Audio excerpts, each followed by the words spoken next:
And I'm also thinking about when you say it like the Wizard of Oz, because it seems real similar. Like Mm, Dorothy's annoyed, she's bored. yeah. It's just a ho hum life in Kansas on the farm, and she's wants some adventure, right? And she Yep. gets it Yep. She has this heaven in her mind, this perfect ideal world of what all the different things that her life could be.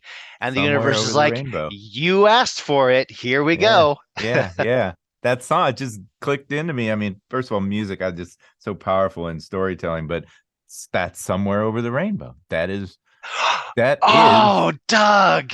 that's it. Doug, that's it. She's Oh, good. talking about her heaven right there. Right Oh, that's there. perfect. That's the That's perfect. quintessential expression of heaven. And now I got to sit at the feet of Master Matt and give him an epiphany. Over 1 million Americans face sentencing every year, and it will be the most important day of their lives. But we don't fully understand the system, how broken it is, and what we can do to make it better. I'm Doug Passon. I'm a 25-year criminal defense lawyer and a sentencing expert. My goal is to bring more awareness, more fairness, and more humanity to the sentencing process. So, are you ready? Then let's get set for sentencing. Hey everybody, this is Doug Passon coming to you from Studio 3553 in Scottsdale, Arizona, helping us get set for sentencing today. Another story expert, since narrative is everything at sentencing. So my guest today, I'm so excited to have a fine gentleman by the name of Matthew David.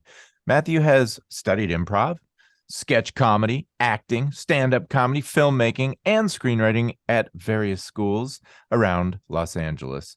He's worked with several producers in creating feature film and TV pilot scripts, and one of his own feature film scripts called Straps is currently, I can't wait to hear the log line for Straps, is currently in development with the production company Moving Pictures Media Group since 2020. He's been working with Dr. Randy Olson in operating and teaching the ABT framework course to students from a variety of disciplines, including Pfizer scientists, leadership at the World Bank, engineers at the FAA, coral reef biologists, and ocean conservationists, to name a few. Matthew hopes to save the world through narrative training. Hello, Matthew. How are you? Saving the world one training course at a time, Doug. That's the It, mission. it's a fun way to save the world through narrative training, though, isn't it? It really is. And at first, I didn't realize that that's what I was doing. It wasn't until we were like helping this group of marine biologists with our narrative training and seeing how important it was that they got their message out, but how ineffective they were at getting their messaging out, how they didn't know how to make those connections with the audience. That I was like, my God, if I can just help them a little bit better communicate their message, I'm saving the world vicariously through them. So, yay, big pound the back, Matthew. Well done. It's amazing. And what you're doing is a first and foremost instilling the value of communicating in narrative form, and then Mm. B, teaching them how to do it.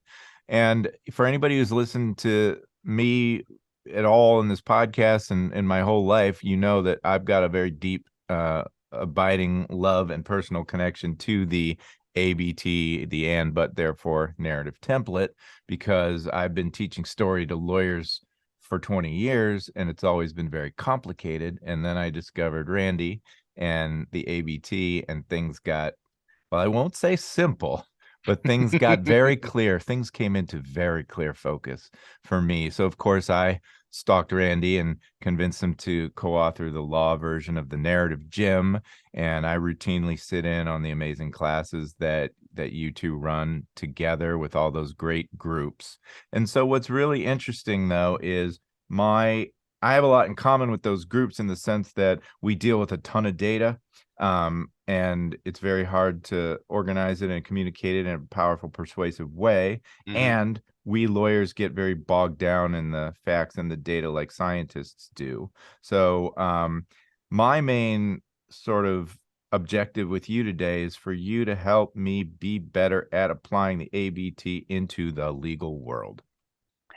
So Excellent. so that's going to be our takeaway. But you know, I think the beauty of having you on here with me today is there's probably not a person on the planet who knows this stuff besides Randy better than you.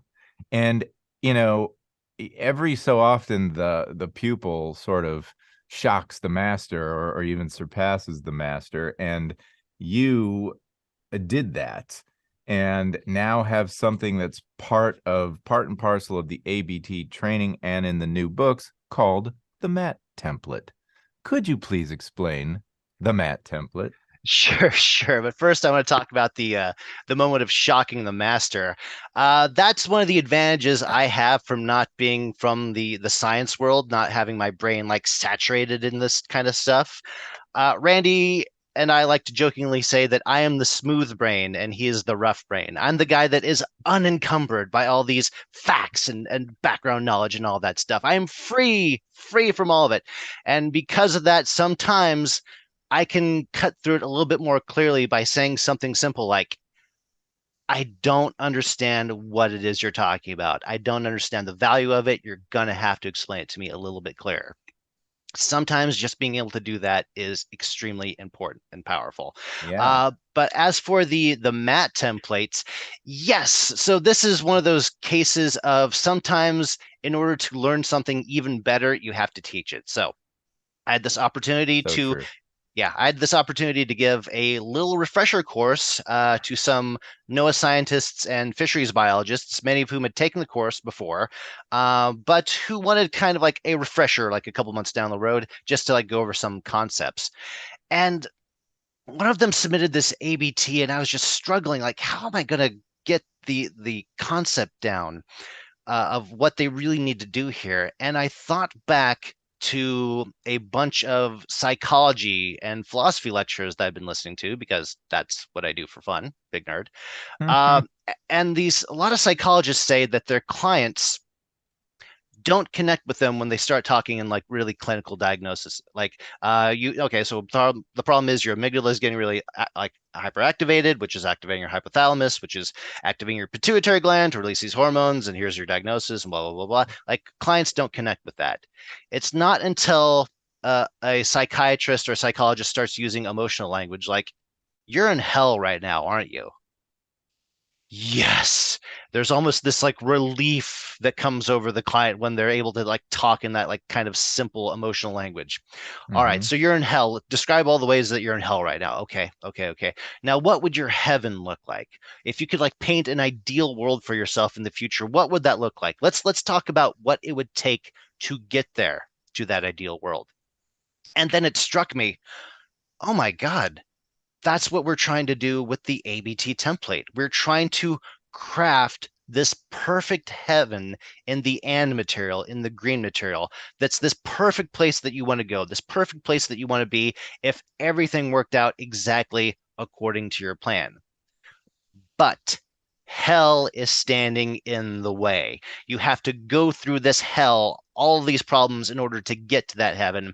Therefore, here's the action that you need to take to get there. Make sense? Nice, nice, nice, nice. Now, I think I got to go back because Sure. there might be people listening to this that still really have no idea what we're talking about Yeah. with the ABT. And heaven but hell helps us, but I think we need to lay a little more foundation. So just give me like just what's your nutshell if somebody goes, "What the hell's the ABT, dude?" The ABT are the building blocks of narrative structure. And, but, therefore, this is how stories operate. This happened, and this happened, but then a complication happened to turn all that on its head. Therefore, we have to deal with it by doing this. This is the fundamental structure of Star Wars. This is the fundamental structure of presentations that you give to an audience. We see this basic building block structure everywhere out there. If you look at the first couple paragraphs of Martin Luther King's "I Have a Dream" speech, he sets up this perfect ordinary world of agreement with we come here today that this has happened in the past, and we've come so far with the civil rights progress, thanks to Lincoln, thanks to everything that's happened before, but we're still not there. Therefore, we've come here today to talk about this shameful condition. It's the structure of speeches, of communication. I should say it's the structure of effective communication. There is a separate way to communicate, which we call the and. So this happened, and then this happened, and then this happened, and then this happened, and then this happened. It's how 4-year-olds talk, and unfortunately, it's also how a lot of adults talk too, that don't have the understanding of the ABT and the understanding of like a built-in narrative intuition. Yep. We usually it's the biggest culprits of this are people that are just have become such experts in one field that they're just saturated by information. And what the ABT tries to do is provide a place where you can start by establishing context for your audience, because people who speak in AAA don't need context. They understand all the subtleties. And if they have an audience that really gets them at a deep level, maybe their audience doesn't need ABT. They already understand the context. They can talk in and. But most audiences are not the expert that you are. They don't understand the context. They don't really understand what the problem is, and they don't understand why they even need the solution that you're offering. The ABT is just a formula so you can lay all that out and make sure you're not forgetting anything, to make sure your audience can actually follow along with what you're saying. Here's the context and here's the context, but there's this problem with all of that. Therefore, here's what we're going to do. ABT. This and thing is one of the things that attracted me and just lit my lights on fire when I heard it, because that is we're guilty of that as lawyers too, because it's just an onslaught of information and we just throw everything out there and hope something sticks. Spaghetti on the wall kind of thing. And Right. It doesn't work. It just doesn't work that way. So the other thing that grabbed me about this is the idea of narrative as the problem solution dynamic, that, you know, you figure out what is the problem and you tell a story around it, and that's your butt. And that's all we do all day long, every day, as lawyers, solve problems.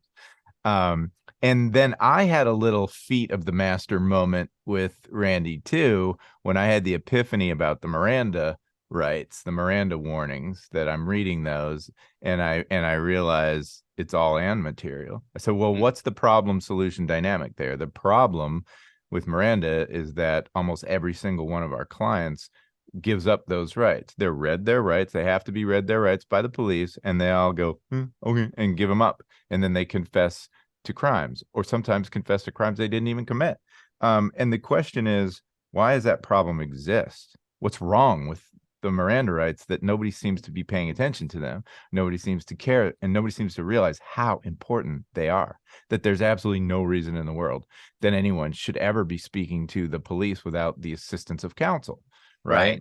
But everybody does it. And the reason is it's all and material. It's With just the right and to this remain. and this and this. It's like a Yeah. bullet point list all the way through. So of course you're just kind of like nodding off and not understanding like what's going on. Your eyes just kind of glaze over. There's no Mm-hmm. narrative structure to it.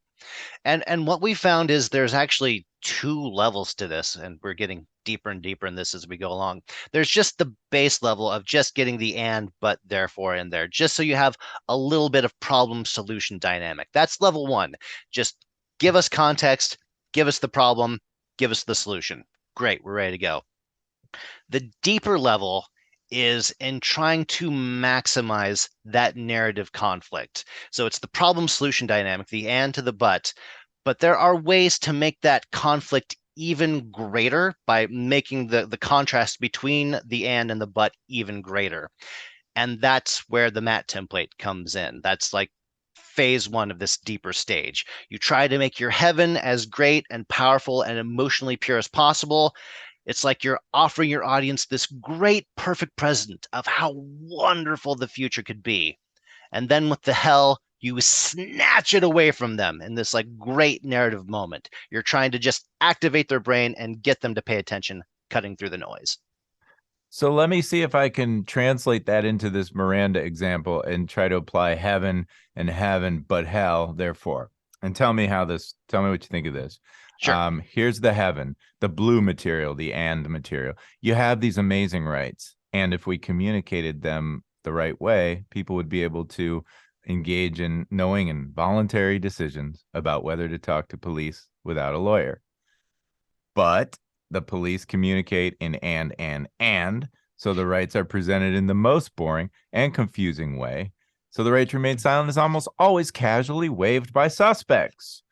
Therefore, no, we must change the way the rights are communicated. Beautiful. That's Beautiful, pretty beautiful, good. beautiful. Yeah, that was pretty good. That was pretty good. The one thing I would change, because I can't help myself, I'm sorry, Doug, Good. No, is I love it. when you hit that but, you went. I would give like a simple, clear like headline statement at the very beginning of that but. So often what I see from scientists, and you can tell me if this is lawyers too, for lawyers too, is that when they hit the but material, instead of like cleanly saying at the very beginning of the but this isn't working, or but this isn't happening, or but we are failing at doing what I just said. Instead of doing that at the beginning of the but, they instead start to lay out their case. They start to lay out the details. But due to this factor and this factor and this factor and this factor and this factor, it isn't working. They give their conclusion at the very end. Mm-hmm. That's an effective way to communicate for inner circle audiences if they already understand the context and can already see where you're going with this. But maybe your audience doesn't see where you're going for this. Maybe they don't already understand the conclusion. Maybe they don't know why you're listing all of these like specific facts and can't even remember all of them by the time you get to the end. So much of the ABT is about giving context up front instead Yeah. of hiding the context somewhere like toward the end or in the middle. So you say, and your heaven was great. You painted this perfect version of heaven in the future. It would be great if we could communicate Miranda rights in this way that is understood by all. Doesn't this make sense? Isn't this the perfect heaven? But that is not what's happening. We are failing at that right now. Be simple and clear from the get-go, and then state your case of how we're failing. It's why newspapers have it's why they have headlines at the beginning of the article instead of at the very end. You want the headline at the beginning to just give some context, then you can start diving into the details. Does that track? Does that make Yeah, sense? well, yeah. Well, let me see if I can put it into practice. So Sure. it sounds like I need to invert the two elements in the but. So what I have Yeah. now is but the police communicate in and. So the rights are presented in the most boring, confusing You're way. So laying the out right your to remain case. You're silent. laying out your So case right now. and so what there are is really two problems in there, but the real problem is Mm, waiving the rights that mm. these nobody ever invokes their rights. So I think Yeah. I need to front But load that, yeah, but front load that. But but no one nobody is, invokes their Miranda warnings because because they don't understand them. They don't understand well because the police communicate them in the most boring and confusing way possible. A. fantastic. And by doing that, you've moved the core of the problem closer to the context. This context of this perfect heaven, you've moved the problem closer to that, and you've Yeah, maximized that kind of narrative contrast turn. So yeah, yeah, yeah. that was it. That's that one little It's tweak it was all it it took. it makes so much sense because you want to give your audience a roadmap of Yes. where you're going. And I should know this because I mean, even in the simplest form, like we do arguments before the judge, and the judge sometimes will ask you a question, especially in appellate arguments, and they'll say, "Well, counsel, don't you think that this case what means and the thing and the thing and the that?" And lawyers just go right into, well, the case is this and this says that, and you can compare it with that case. They don't start by saying yes or no. You know, like I'm going to tell you the answer to your question, Your Honor, is no, and here's why. And here's why. Because they haven't figured out if you're saying yes or no till it they don't like they don't have any context to like exactly to be able to process information. You're just going on and on and on. They're like, okay, so if he means yes, what does this mean? If he means no, what does this mean? And it all goes back to like one of the main points of the course, which is, where does the burden of communication lie?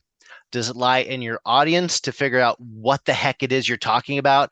Or does it lie with you to make sure what you're saying is clear? And we argue again and again that it lies with you. You need to pull out all the stops, use every trick that you can to make sure what you're saying is just clear. Yep. It's leadership, It's right? leadership. Yep. Absolutely. Amen to that. Oh, I love it. Okay. Well, we're cooking, man. So let's talk about this ordinary world because heaven, the beauty of the ABT is all of the, you're a screenwriter. I'm a hobby screenwriter. I've read all the books and I know all the models going back from Campbell and you name it. Yep. And the beauty of the ABT is all of those, 1,000 years of story is baked in the cake of the ABT. So you can kind of compare it. The and material, the blue material, the heaven is what we like to call the ordinary world. Every hero's journey starts in an ordinary world, and they depart that world and go out on this adventure that's filled with buts, trials and tribulations and death and resurrection and all of it, and then eventually they come home better and wiser, hopefully, and Than they return to were where they before. started. That's pretty accurate, right? And so yeah, go ahead. That's pretty accurate. The hero starts out in the status quo, this ordinary world, but I wouldn't necessarily say that the ordinary world and heaven are 100% the same thing. Here's where we Oh, can quibble into like some details. yeah, yeah. So let's take like uh so we're both screenwriters, we both know these stories. Let's go Luke Skywalker, for instance. So Mm-hmm. Luke Skywalker, he starts in the status quo, this ordinary world, where he's this young punk kid working for his aunt and uncle on a moisture farm. Now, his life isn't that great. He's got all these like duties he has to do. He has to run at the Tashi station to pick up some power converters. His uncle's like running around left and right. He's got to clean these two annoying new droids that his uncle just bought off the back of a truck from these Jawas. So his life doesn't really seem to be that heavenly from the get-go. So where's the heaven? And that's where we got to like turn off the literal mindedness part of our brains a little bit, because heaven, and this goes back to those psychology lectures I was talking about. Heaven is an emotional state. Heaven is often an aspirational state, an aspirational place that you want to be, where you want to go. Remember that scene with Luke Skywalker standing on the sand dune at the beginning of the movie, looking at the binary stars of Tatooine, like setting over the horizon. He has this kind of like wistful expression on his face.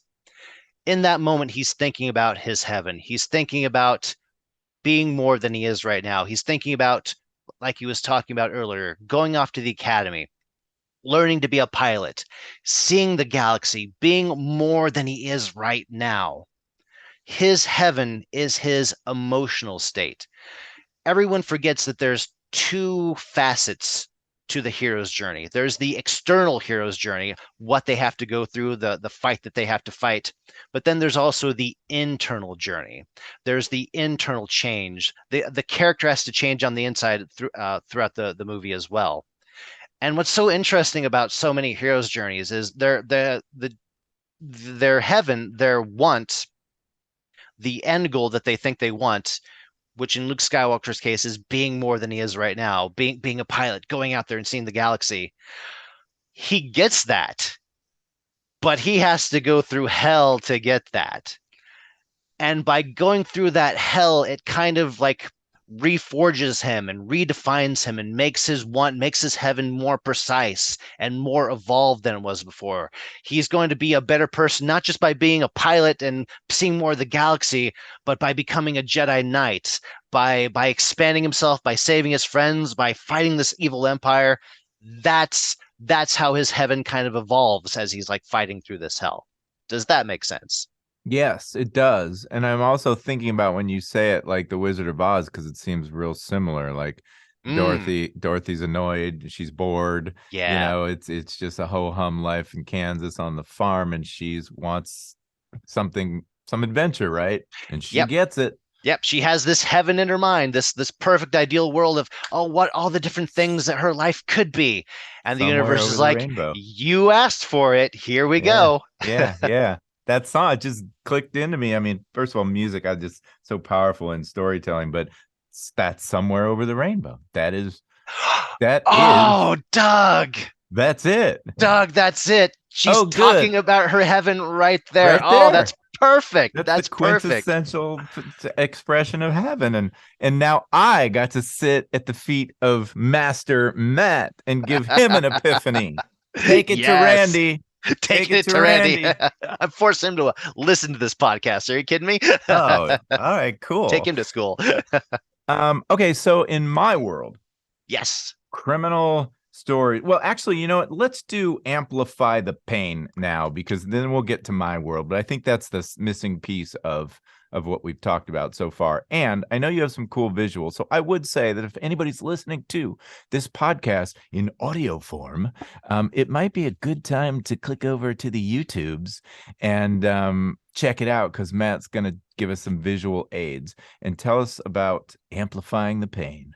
I will do just that. And I'll also try to verbally explain this, audibly explain this as best as possible for those who want to stay on their audio only podcast. So, amplifying the pain is a concept that comes to us from the business world. Big thanks to our friend, mutual friend Park Howell and his Business of Story podcast. In our class, he talks about how there was a military guy, he just calls him military guy, who turned to Park one day and said, Park, here is the secret to selling to your customers. First, you have to find the hurt, then amplify the pain, and then heal the wound. Like, oh, that makes sense to us. That made a lot of sense to Randy and I. We've known for a while now that we have another saying in our class that no one buys a solution without a problem. Like, no one's going to jump on board with whatever you have to sell unless it's clear what their problem is. And this is it stated succinctly. This is finding the hurt, finding the problem, amplifying the pain, getting that real emotional reaction from whatever the problem is, and then you provide the solution to healing the wound. Now, Randy and I thought about this for a while, and we were like, God, where have we heard this before? Where have we seen this before? And then we were like, oh yeah, only all of storytelling for like the past 5,000 years. That's where we've heard Mm-hmm. this before. So here we have the hero's journey, which we mentioned a little bit earlier, and let's focus in on just one part of the ordinary world, the assistance. Step number 2. Now, this is usually the part where some kind of sage or mentor character steps in and tries to assist the hero and light their path forward. And we're going to talk about that by showing a few examples, a few case studies of how the sage mentor character is used in Hollywood to amplify the pain for the hero, for the protagonist. Now, you might think, well, a sage mentor, you'd think that they'd be nice to the protagonist, that they'd want to just help them along to and be supportive. That's a part of it, but that is definitely not all of it. So often in these, the sage, before the hero will accept the hero's journey, the sage has to amplify the pain. So let's go back to talking about this this young punk kid, Luke Skywalker. There he is, just like Nice. we were talking about earlier, staring into the binary sunset on Tatooine. Uh-huh. And the concept of nobody buying a solution without a problem. So Luke Skywalker recently came into possession of these two somewhat troublesome, meddlesome droids. And one day, one of them decides to run off to its old master, Obi-Wan Kenobi, aka Old Ben Kenobi. Now, Luke meets Obi-Wan Kenobi, and Obi-Wan Kenobi tells him all these crazy things like, oh, by the way, your dad and I used to adventure all the time. He was a Jedi Knight. We got into all these crazy adventures and everything. Hey, Luke, why don't you run off with me to go save a princess, and I'll teach you how to be a Jedi and use the Force and all that. And Luke, of course, says, no, no, no, no, no. Why would I want to do that? I've got way too much stuff to do. Back on the moisture farm, Uncle Owen and Aunt Brew need me. I've got to run to Tashi Station, pick up some power converters. I've got these dreams of going off to the academy and being a pilot. Why would I possibly want to go off and adventure with you? That doesn't make any sense. And this so often happens in heroes' journeys, in classic heroes' journeys, the hero rejects the first call to adventure. You see this a lot. And why wouldn't he reject this first call to adventure? He doesn't have a problem. Nobody buys a solution without a problem. Why would he? On the way back to the Skywalker moisture farm, Obi-Wan Kenobi and Luke Skywalker come across a blasted out sand crawler with a bunch of dead Jawas. And Luke is willing to just write this off as, oh, it was just a bunch of like local Tusken Raiders, just like a local tribe decided to like take them out and steal from them. Obi-Wan Kenobi amplifies the pain and finds the hurt at this moment. He says, no, it is not Tusken Raiders. By these blast marks and by these tactics, I can tell that the Empire did this. The Empire killed all these Jawas. The Empire's after anyone associated with these droids. Their lives are in mortal danger. Luke, in a panic, rushes back to the farm only to find Uncle Owen and Aunt Beru have been killed.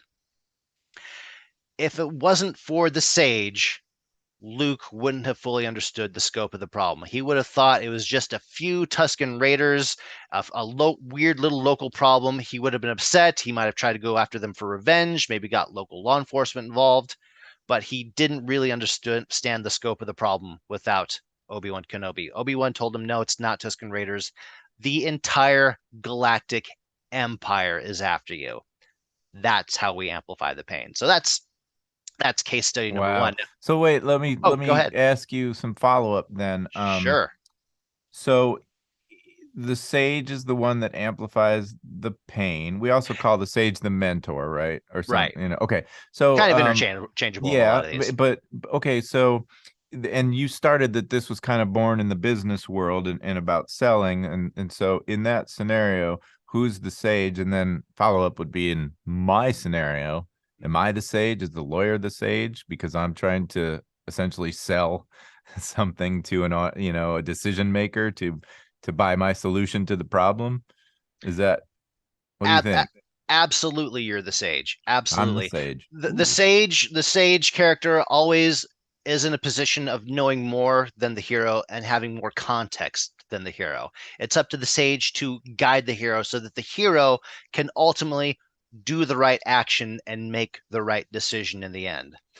Okay, so this is another big thing that I've struggled with forever, which is Mm. who are the heroes in my stories? And it sounds like you're saying the decision maker is typically going to be the hero. So here's where your sensing videos get really interesting, Doug. Yeah. So you have two different levels here. So in the video that itself, there's a narrative of your client who has this heaven that they want to achieve if they get a light sentence, if things go well for them. Here's all the good things they can do in the community. But they've got this sentence. They might be spending time in jail. They've got all these problems. Therefore, here's how everything could work out great for them. So that's where they are the hero in the hero's journey. But there's like a greater meta narrative above that. There's two levels. There's the narrative of the video itself, but then there's the meta narrative of who your audience is. And your audience is the judge. The judge is, in my opinion, feel free to push back on this. The judge is the hero of the bigger meta narrative. Think about their ordinary world. Think about their heaven. Think about the judge's heaven. Like, correct me if I'm wrong, but their heaven is, I get to do the right thing today. I get to help make sure justice is served. I get to help a lot of people. I get to kind of correct the balance of justice in the world. But I don't necessarily know the facts or how to do that. I'm lacking context.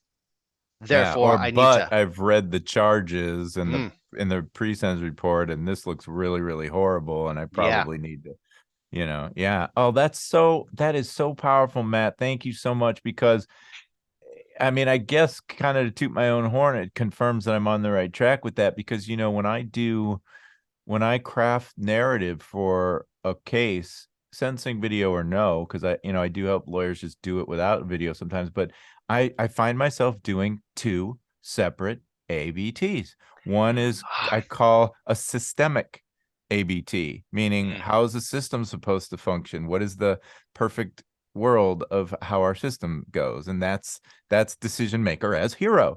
Yes. And wow. And then it's the factual ABT of the case, the specific.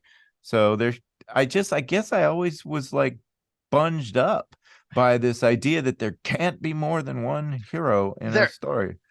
well, there is only one hero in a story, but it depends on what layer you're looking at. You are looking at just the base narrative of the video that you're making, or the grander meta narrative of who the audience is. So that's how you can get two heroes, just depending on what level you look at this. So powerful, so powerful. And by the way, so the judge is almost always the hero in that context. But for Yeah. the lawyers that are listening, we encounter decision makers all the time. It could just be the first line is the prosecutor who you want to try to convince to give a really good plea agreement, Mm. or could be the pretrial officer you want to change less restrictive conditions of release. Whatever it is, like there's a whole panoply of players that are making decisions about our clients' futures in this system, and this works for every single one of them. Yeah, yeah. Right. And I am a big proponent of making sure you have your ABT customized to your audience. Mhm. So often I see people in our class doing what you're doing, trying to tie themselves into not having just one broad, one size fits all ABT. And Mhm. so often it doesn't work. What a lot of these groups need is, well, it's what I call an inward facing ABT and an outward facing ABT. They need one ABT just for themselves and their team. Hey, guys, we're doing this. We're trying to make a change in the world, but we suck here. Therefore, we need to make a change. And then they need Mhm. an outward facing ABT of just kind of informing the world, making that audience the hero and helping that audience on their hero's journey, inward and outward. So Nice. just you have to let go of the idea of ABT, one ABT is one size fits all. You got to start thinking about who is your audience. I love it. All right, let's go back to amplify the pain because you Sure. have some more examples. I'm loving this. Sure. So a couple more examples, and this next one, it's so funny. This next one started to resonate with Randy more and more. He hated this movie when he first watched it, but I when he started, confess I never saw it, nor did I read the books, but I know the I gist. I recommend it. And so to our audience who hasn't watched The Hunger Games, which is the movie we're going to be talking about right now, Katniss Everdeen, it is the target audience is young adults. Hmm. So couple things if you do watch it after listening to this lecture. The economy of the world doesn't make any sense. The social structure of the world doesn't make any sense. There's a lot about everything here that doesn't make any sense. You have to crank up your suspension of disbelief settings. If you do that, it's actually a pretty fun, good movie. There's a great emotional journey that the main character has to go through. And really that's the whole point of it, her emotional journey. Like everything else is just kind of ancillary to that. So be prepared if you watch The Hunger Games to crank up the suspension of disbelief. Okay, so all that being said, I And mean, for the record, big Jennifer Lawrence fan right here. and So you haven't seen Hunger Games? I Doug, what know, is wrong with you? I Douglas. know, I know. Douglas. Okay. Anyway, anyway. So here we have Katniss Everdeen, star of The Hunger Games. And we will jump into Katniss's story right when things can't possibly get any worse for her. She has just volunteered to be tribute for District 12 to save the life of her younger sister, which basically means she is going to die. Like the odds are not in her favor. She's going off to this contest to fight for her life in a death arena. She's probably going to die. Now, she does have a thing, like some things going for her. She does know how to hunt. She knows kind of how to survive in the woods. So she has kind of a chance, right? And the answer to that is no. Enter her mentor character, Haymitch. Haymitch tells her that, oh, well, you know how to hunt, you know how to survive in the woods. That's just precious. Good for you. It doesn't matter. Only one thing matters going into the Hunger Games, and that is getting people to like you. If people like you, they will spend money to sponsor you, which means you will be dropped these care packages into the games that could save your life. They could contain food if you're starving to death, matches if you're freezing, medicine if you're infected with something and are about to die. The only way you're going to get these life-saving care packages is if you get people to like you. And of course, what is the one thing that Katniss Everdeen sucks at beyond all other things? Getting people to like her. Talk about amplifying the pain in a situation where you couldn't possibly think it could be amplified anymore. So not only does Katniss have to fight for her life in these Hunger Games, she has to do so while winning a popularity contest. Ouch! Now that is pain right there. And Uh, if people are listening, I wish you could see this picture with the look on her face, and she's in this like beauty pageant dress or something. But can I didn't mean to interrupt you and knock you off your train of thought, but I'm sort of the lights are going on and connecting back to heaven and heaven and heaven, because I think this would be a good example of how heaven is aspirational, and maybe because her ordinary world, I think, I didn't see the movie, but correct me if I'm wrong, it mm, starts in a very hellish existence where children are meant to fight to the death, like young yeah, people. yeah. Once a year, children are meant to fight to the death. The best heaven she kind of has in her mind. So she had a pretty crappy childhood. Her dad died when she was young. Her mother took it really bad, went to like a catatonic state for a while. She had to, as a young girl, kind of take care of her family. Her heaven is just everyone is safe. My family is safe. We are taken care of. Everything about us is safe. And she gets there, but boy, does she have to go through hell to get there. My God. And as the movies and this is an example of how hell kind of redefines her heaven as she goes along in the various movies and books. Her heaven starts out with just my family is safe.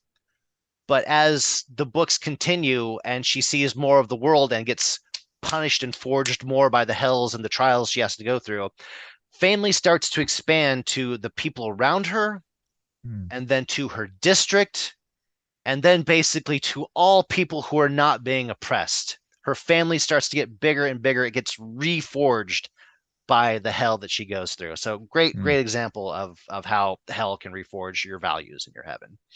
But yeah, Love it. also great Love it. example of how the sage is here to amplify the pain. All right. Oh, go ahead. Yeah, no, I just love the way you explain it, and I'm always thinking about the stories we tell about our clients, and they're Mm, very, very similar in the sense of going through trials and tribulations and changing and yeah. growing and learning and falling down and Mm. getting back up again, and those are the stories we tell. There's a reason that the hero's journey resonates with people. If so, all of your listeners should at some point after this discussion go to YouTube and do a search for what makes a hero. Matthew Winkler. It's a TED video all about the hero's journey, and it's only like a 7 minute long video, and it lays out the hero's journey very clearly, very succinctly. But the most powerful moment of that video is the last 2 minutes, where it talks about how the hero's journey is just a reflection of life. That's why it resonates with us. This same ebb and flow, these same ups and downs, it is a pattern that is just copy pasted from real life and then amplified to extremes. But that's why we can relate to it even in ridiculous situations like this where we have to really suspend our disbelief. We understand these peaks and valleys, and that's why people get upset sometimes when like heroes like there's some heroes that are called Mary Sue's or Gary Stews. They're the hero characters that they don't seem to go through enough tribulation and they everything just seems too easy for them. That's usually these are like characters that are written by younger authors that may not exactly know what they're doing, and we kind of feel as an audience that that's a cop out. Like for our heroes to achieve great things, they have to go through the kinds of pains that we as ordinary people have to go through. Yeah, they have It's to go not through easy. hell. We have to go through hell. It's not easy for us. Why should it be easy for these schmucks that are getting all these rewards? So Yep. Yep. We feel cheated as an audience if we don't get if our heroes don't suffer the way we think they should suffer. Simple example of how we all live the hero's journey, every single one of us, even if we don't consciously recognize it, it's just innate in our psyche. But we go from a point of being totally dependent on a parent or two parents Mm. to being independent and having all your needs met and then being thrust out into the world to fend for yourself. I mean, that's every human being ever in the history of the world, right? Right. That kind of cycle. That's the hero's journey of just growing up and becoming your own person. Yeah. Yeah. All Yeah. right. Oh, All right. okay. This is so much fun. Let's keep Great. going. Great. And we'll do one more case study, number 3. A great example of just finding the hurt, helping to clarify exactly what the hurt is. And this time we will use Neo from The Matrix. Now, we'll start with Neo just having been thrust into the special world. He's waking up in this pod. He's looking around. He has no clue what's going on. There's a bunch of other people's in pods. There's these androids flying all over the place. People are telling him that he's never used his muscles before. He's never used his eyes before. He has zero context. Zero context. Remember, we keep talking about how important context is for true understanding. And right now, he has zero. Enter the sage character, Morpheus, who sits him down and explains what the hurt is to him by showing him a little TV show here of the apocalypse. So he shows Neo how the world has basically ended. Your entire life has been a lie.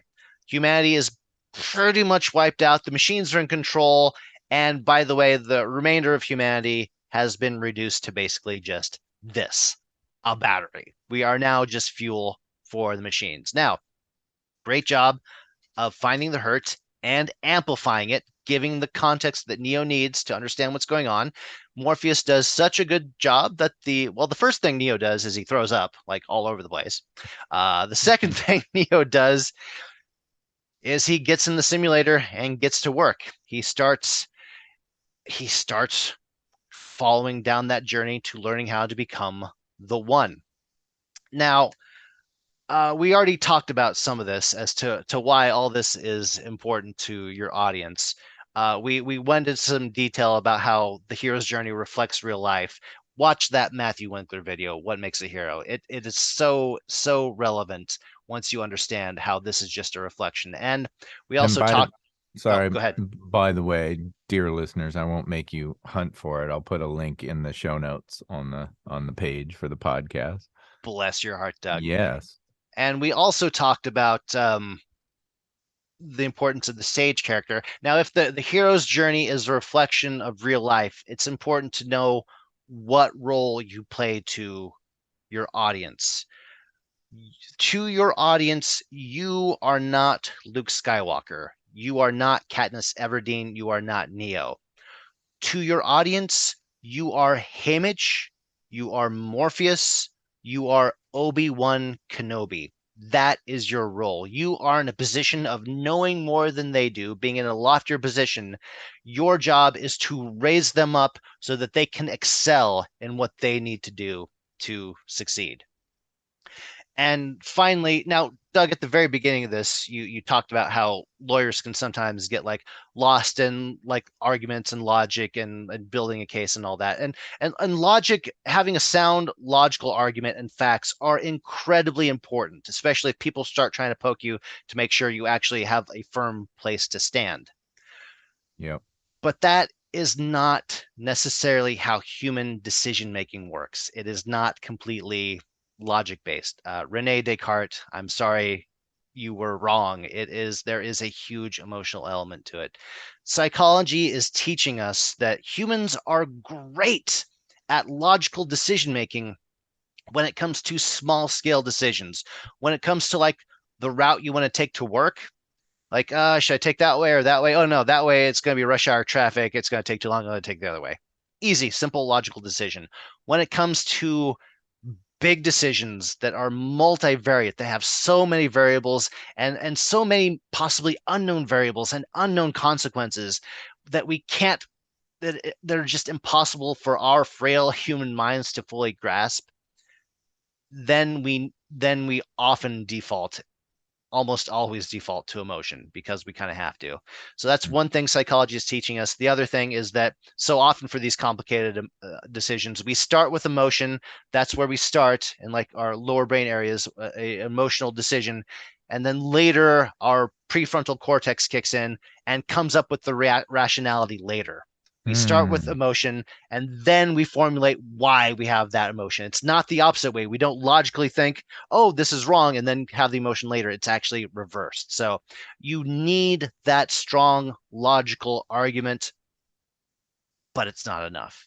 You have to do what sages have been doing in Hero's Journey since the beginning of written history. You have to be using hope and fear to really set the stage to your audience as to why they need to do what they need to do. So there That you is go. going to resonate so powerfully with my lawyer group, my lawyer peers. I mean, just anybody who's ever stood in front of a jury knows that that is the truth, that people that they're making these emotionally based decisions. Mm, Um, that it's just the key to all of it. And this hope and fear, I think we could just tie it back to the ordinary world, the heaven too, mhm. because that you're creating a picture of hope when you talk about what heaven looks like, and then you're sending them into the land of hell, which is just fear, fear, fear, this big huge problem, right? And all the Absolutely. amplification of levels of pain. Yeah, yeah. Make And your heaven as heavenly as possible. How great the future can look. And that's also a key part. Like a lot of people who when they first hear about the ABT, they get stuck in linear storytelling mode. They think the and has to be what was in the past, the but's the present, the therefore is the future. No, your agreement material can be what we all agree is what a perfect heaven would look like in the future. This is where we want to go. This is what we want to aim toward. Let's make a heaven tomorrow. So always kind of keep that in mind too. that's a huge epiphany for me, and I've been like marinating in this stuff for 2 solid years, and I was in that linear mode, and I it's a struggle for me to when I'm crafting these stories about what that really meant and where do I start my story, you know? Right, right. Oh, one way to give you an example of Yeah. someone so here's an example from the class of someone who's stuck in the linear mode, and she was stuck in the linear mode so much that she ceded ground to her opponent and she didn't even Mm, realize it. This is a big problem. So we're working with this group of European advocates who are trying to get the pesticide laws changed over in the EU. They want to have like healthier, cleaner pesticides, ones that aren't causing us bodily harm and destroying the environment. That makes sense. yep. Her ordinary world, her and agreement material was pesticides in the past have been great. They've helped solve world hunger. They've done all of these wonderful things to us, for us, and making the world a better place. But we have some bad pesticides that are causing us harm. Therefore, here's what we need to do. Now, on the surface, it seems like that makes sense, but there's a problem because her and her opponent's and are basically identical. Her and Mm, is pesticides in the past have been great. They've helped solve world hunger. That's exactly what her opponents would say as well. She had to break free of going to the past to have a future mindset, a solution mindset in the agreement. Instead of saying, here's how great pesticides were in the past, she has to say, hey guys, if we could use these new, safer pesticides, our health problems would be gone. We'd have a lower infant mortality rate, we'd have lower rates of cancer, we'd have less impact on the environment. All these wonderful things would happen to us. But there are pesticide company lobbying groups that are trying to prevent this in order to save money. Therefore, we need to make some changes.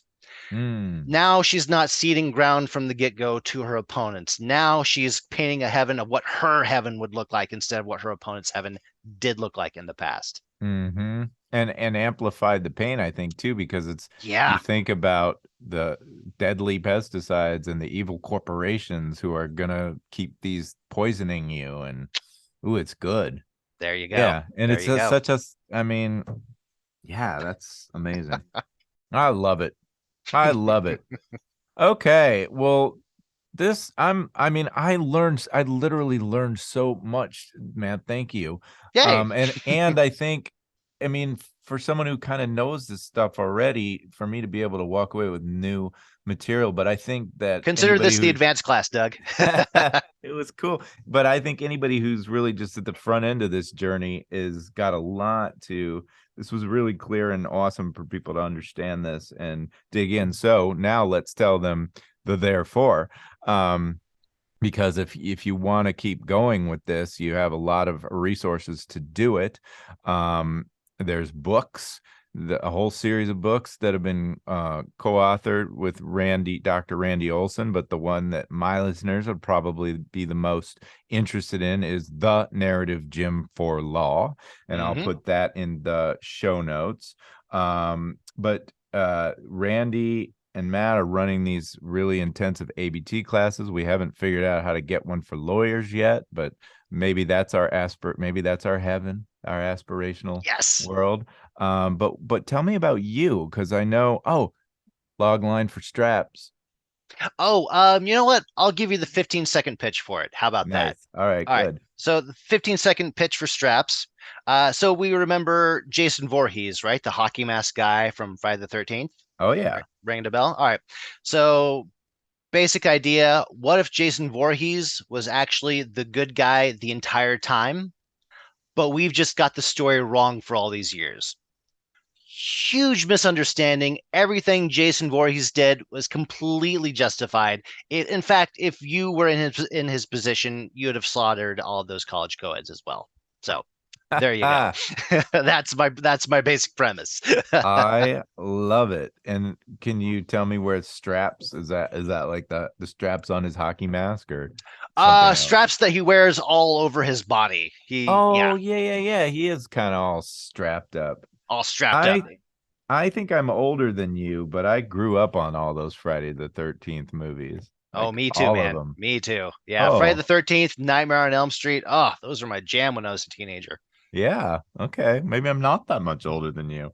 Um, but anyway, okay, so tell me about you. Like what do you want our audience to know about you or the ABT course or anything that we can help That promote? you should that you should definitely try to run the ABT course for your organization. We occasionally do open to the public rounds, although not as much anymore because we are getting booked up by organizations like left and right. So, but there's a possibility you can go to abtframework.com. There's a place where you can sign up to be put on the mailing list the next time we hold an open round. Also, if you're interested in screenwriting services, if you have a movie idea or television pilot idea that you would like to develop into a full script, I also offer those. Usually, I have my openings are during the summer months. So if you're like looking for something to do over your next summer vacation and want to try to write a movie script, look me up. You can find me at mattmdavid.com, mattmdavid.com. You can contact me from there. I can send you some sample stuff of what I've already done, and we can see if we can break you into Hollywood. I love it. And actually, I do have one last question for you. So, Yeah. um, I think there are lots of lawyers who would be interested in writing a screenplay and taking you Mm. up on that offer. But just generally, for somebody who has no background in story, what are your go-to resources, the books or, you know, that you love and you think somebody should pick up and just start running with it? There is a book called, I think you're familiar with this one too, Doug, Save the Cat. Mm-hmm. Now, it is not the best book on screenwriting. I would say it's probably one of the most accessible books on Mm-hmm. screenwriting. It's important because basically everyone in Hollywood's read it. And it's also important because it will give you the basic terminology where you will at least be able to talk to other screenwriters or producers or people giving you feedback. You'll at least understand the lingo and why the various parts of the screenplay are important. So you should read, that's one of two books you should read. You should definitely read Save the Cat. And the other book on screenwriting you should read is basically any other book on screenwriting. You should read, There are a Sid. million of them. There are a million of them. Sid Field. You could read the one that they use at UCLA, Cut to the Chase. There's a million of them. They all kind of follow the same, tell you the same stuff with a little differences here and there. But read Save the Cat to understand the lingo, be able to communicate, and any other book to just kind of dive into the meat of it. That'd be my recommendation. So I have a list to go to, and Save the Cat is right at the top. And the reason is because well, just so people get a nutshell, like it's this idea that you have to make your heroes not necessarily likable but relatable, something to root for, something to connect with on an emotional level. And saving a cat is like a basic, he rescues a cat from a tree, so therefore you must be not a total schmuck, Exactly. right? And that's what I do all day too with these, is looking for those save the cat moments. I call them empathy points, but it's why we root for Hannibal Lecter at the end of Silence of the Lambs, because there's a lot of those save the cat aspects to him that we actually really think are kind of cool and we can get behind. Yep. So I love Save the Cat. Are you not a big story fan then, McKee, or is that I'm gonna confess I've never actually read McKee. Oh, okay. I've read a few screenwriting books, but I never got around to that one. I really should. Maybe I'm just not a real screenwriter at heart then. Maybe. Well, I know people have different ideas about McKee. I love McKee. I'll read anything he ever writes. But so that's on my list too, story. So yeah, you should probably read that. I think you'll dig it. All right. And one more value of Save the Cat is there's like a beat sheet, a template in it, and I would not recommend you follow it like to the letter if you're first writing a script.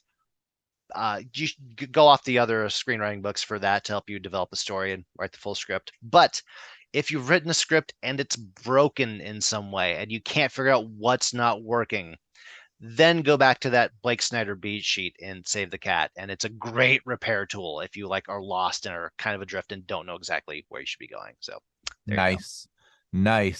Well, thank you so much. Yeah, I think we do an extra shout out to Park Howell, because he really, I call him, like Malcolm Gladwell says, there are connectors in this lifetime, and he's like the ultimate connector, because he connected me to Randy and you guys, and then a huge shout out to Randy, our Obi-Wan Kenobi, our mentor, our sage, for hooking us up together. And thank you so much for the work that you do. Good luck with everything. I hope we get to talk again on the podcast in the future, because I'll probably have a lot more questions for you. All right. Sounds good, Doug. This was fun, and may the Force be with you. That's it for today, but before we go, I just wanted to take a moment and say thank you to you, the listener, for spending time with us today, getting set for sentencing. Whether you're a lawyer, someone who could use the help, or maybe you're just a true crime buff who loves the inside scoop on how this whole thing works, I am so glad you're here, and I hope you keep listening. If you're interested in knowing more about what I do, mitigation videos, case consults, live teaching, on-demand educational content, books, articles, all of it, please visit www.dougpassonlaw.com. I'm Doug Passon. Until next time, hang in there. Wait a minute, that's a stupid way to sign out on a podcast about sentencing. Hang in there. What's the matter with you, man? I guess they call that gallows humor. Sorry. All right. Well, I will see you next time on Set for Sentencing. Bye-bye.